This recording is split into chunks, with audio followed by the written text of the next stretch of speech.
Dear teachers, आज आपने इस वीडियो में हरूफ तहज्जी की पहचान करते हुए बच्चों को हरूफ तहज्जी की आवाज़ की पहचान करवाई और बच्चों ने खुद से भी हरूफ तहज्जी को पहचाना और उनकी आवाज़ सीखी है।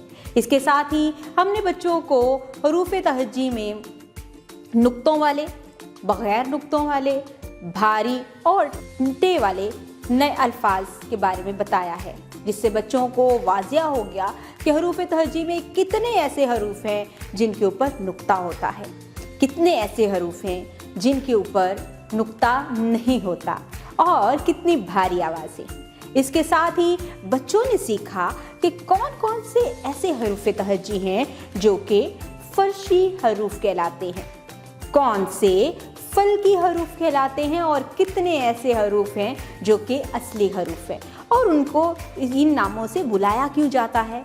तो ये सारा कुछ आपने बच्चों को आज की इस वीडियो में बहुत क्लियर तरीके से बताया है। इसके साथ ही आप बच्चों को बोर्ड के ऊपर लाइनें लगाकर बताएं कि हम बे के ख़ानदान में नुक्ते वाले हरूफ कौन कौन से हैं, ताकि बच्चे जान जाएं कि कौन कौन से ऐसे हरूफ हैं जो नुक्ते रखते हैं, कौन से ऐसे हरूफ हैं जो नुक्ते नहीं रखते।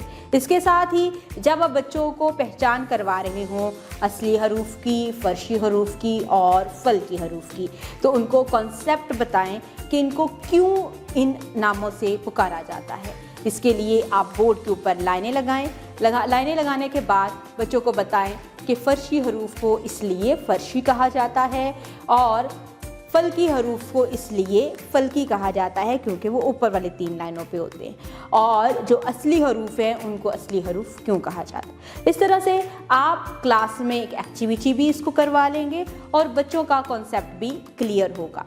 उम्मीद करती हूँ आपने इस वीडियो से बहुत कुछ सीखा होगा। मज़ीद सीखने और जानने के लिए हमारे साथ रहिएगा। मिलते हैं अगली वीडियो में, तब तक के लिए अपना बहुत सारा ख्याल रखिएगा। खुदा हाफिज़।